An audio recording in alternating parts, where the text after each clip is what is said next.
Students, my name is Akanksha Sharma and I am online tutor. You can see my profile in my Fab Tutor website. So students, today I will teach you class 9th chapter 1st of social studies. That chapter name is India, size and location. So students, यहाँ पे हम India के size और location की चर्चा करेंगे। यहाँ पे देखिए पैराग्राफ लिखा है, India is one of the ancient civilisations in the world. तो यहाँ पे ये जानते हैं कि एंशियंट सिविलाइजेशन को हिंदी में क्या कहते हैं। एंशियंट सिविलाइजेशन को प्राचीन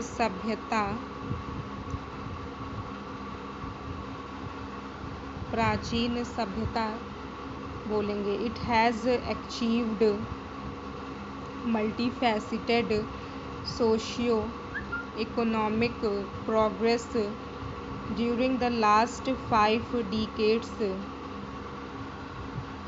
यहाँ पे मल्टीफैसिटेड सोशियो इकोनॉमिक प्रोग्रेस को क्या कहेंगे? Multifaceted socio economic progress, that means that progress in all the aspects of a country such as literacy. It has moved forward displaying remarkable progress in the field of agriculture, industry, technology and overall economic development. India has also contributed significantly to the making of world history. So students, यहाँ पे भारत ने जो योगदान दिए हैं, चाहे वो कृषि के क्षेत्र में हो, उद्योग के क्षेत्र में हो, तकनीकी क्षेत्र में हो, आर्थिक क्षेत्र में हो, जो भी विकास किए हैं उसके बारे में बता रहे हैं। That India has also contributed significantly to the making of world history. Bharat ने जो है significantly का मतलब है सार्थक रूप से। significantly का मतलब है सार्थक रूप से।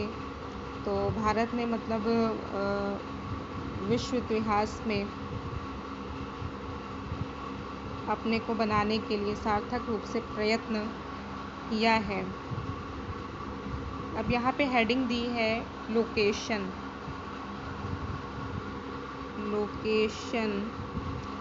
So India is a vast country lying entirely in the northern hemisphere. तो नॉर्दर्न हेमिस्फेयर को उत्तरी गोलार्ध,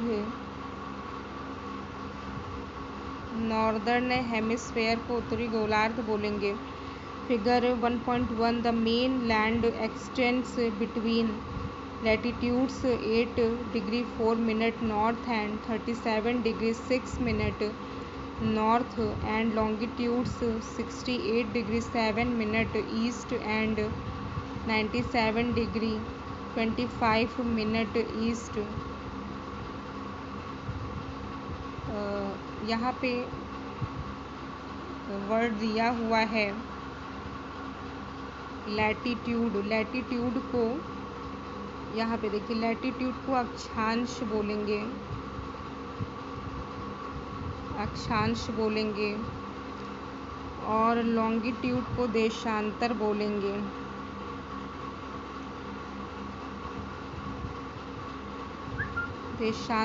बोलेंगे। The Tropic of Cancer 23 degree 30 minutes north divides the country into almost 2 equal parts to the southeast and southwest of the mainland. Mainland मतलब किसी देश या महादेश का मुख्य भाग जिसमें उसके चारों ओर के द्वीप नहीं आते। Like the Andaman and Nicobar Islands and the Lakshadweep Islands in Bay of Bengal and Arabian Sea respectively. Find out the extent of these groups of islands from your atlas. ये देखिए आप एटलस में जो है ये जो islands की चर्चा की गई है, ये north America, Atlantic ocean, south America पूरा मतलब सब दिए हुए हैं। यूरोप है, अफ्रीका, ये सब देशों के मैप हैं। तो एशिया हो गया, भारत एशिया में आता है, इंडियन ओशियन, ये ऑस्ट्रेलिया, ये पैसिफिक ओशियन, यहाँ पे अंटार्कटिका हो गया।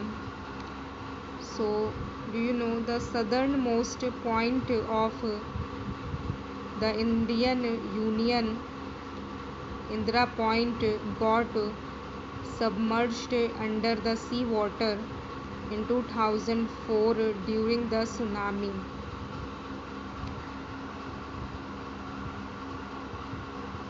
यहाँ पे कहने का मतलब है कि इंदिरा पॉइंट का जो दक्षिणतम पॉइंट था, तो जब सुनामी 2004 में आई है, I was in class 10 that time, when the tsunami came in 2004, तो उसी में वो जो है जलमग्न हो गया। सबमर्ज्ड को जलमग्न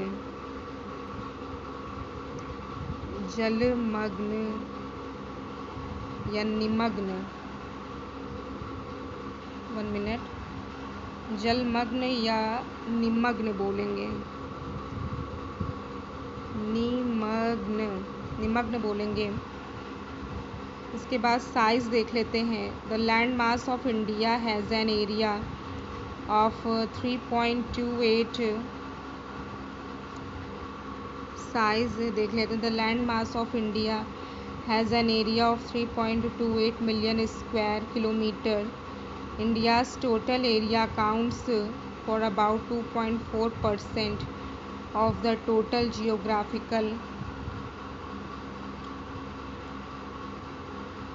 area of the world. From the figure 1.2, it is clear that India is the 7th largest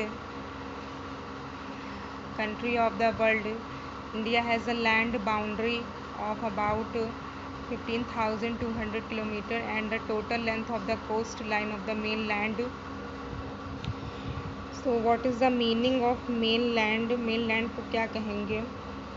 किसी देश या मेनलैंड मतलब किसी देश या महादेश का मुख्य भाग जिसमें उसके चारों ओर के द्वीप नहीं आते हों, यानी किसी कंट्री या कॉन्टिनेंट का मतलब मेन जो पोर्शन है, मेनलैंड जो है, उसमें जो है द्वीप उसमें ना आए, यानी आइलैंड्स वहाँ पे ना आए।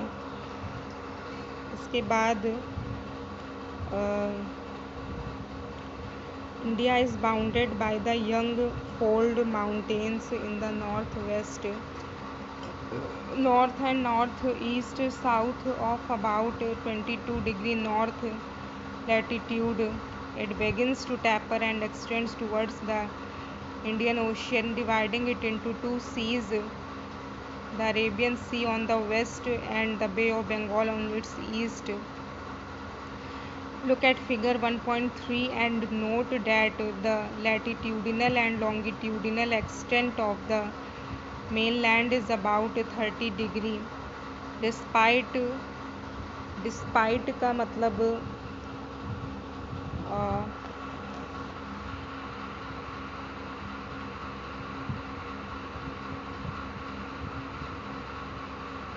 यहाँ पे डिस्पाइट कहाँ चला गया? Despite this fact, the east-west extent appears to be smaller than the north-south extent.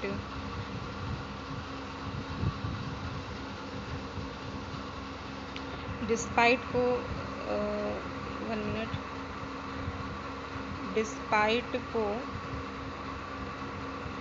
Despite को हिंदी में बोलेंगे के बावजूद, के बावजूद।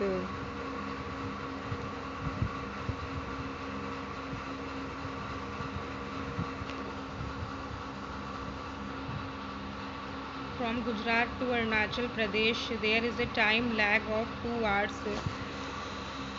लैग को हिंदी में बोलेंगे, लैग को हिंदी में बोलेंगे पीछे रह जाना, पीछे रह जाना।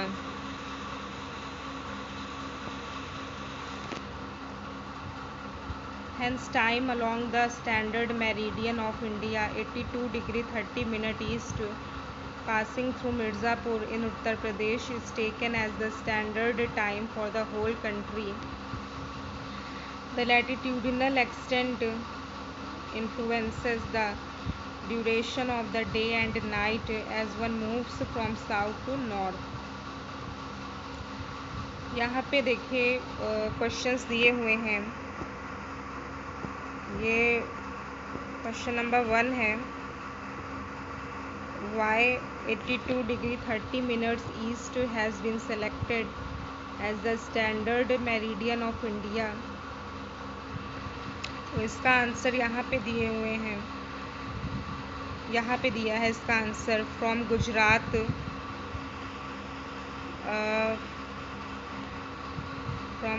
to Arunachal Pradesh there is a time lag of 2 hours।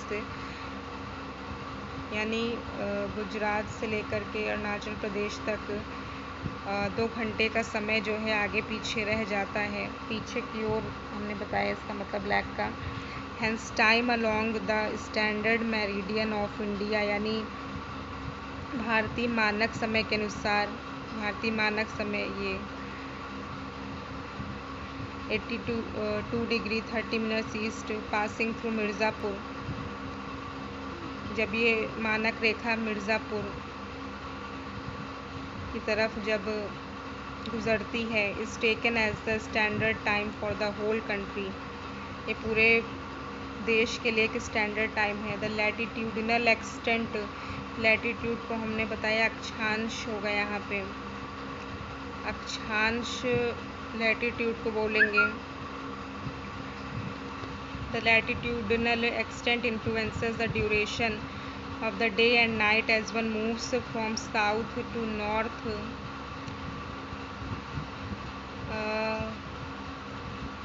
ये इसका आंसर हो गया। Why is the difference between the durations of day and night hardly felt at Kanyakumari but not so in Kashmir?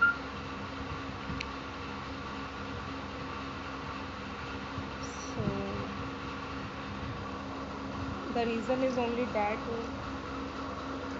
82 degree 30 minutes की जो ये मानक रेखा है, इसी के अनुसार जो है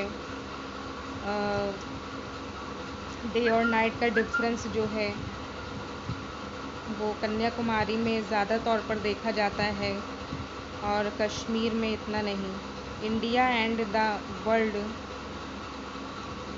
यहाँ पे हेडिंग दी हुई है India and the world, India and the world.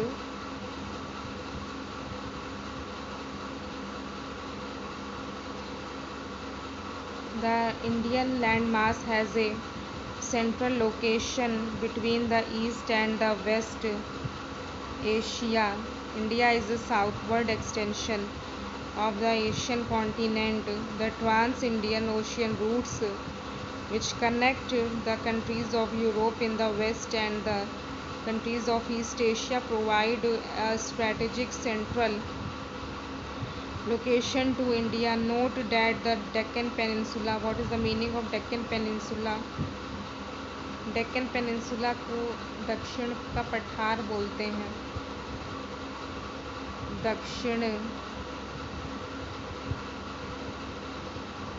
दक्षिण का पठार बोलते हैं। और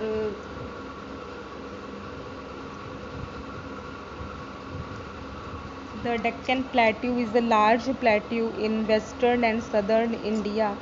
It rises to 100 meters in the north and to more than 1000 meters in the south, forming a raised triangle within the south pointing triangle of the Indian coastline.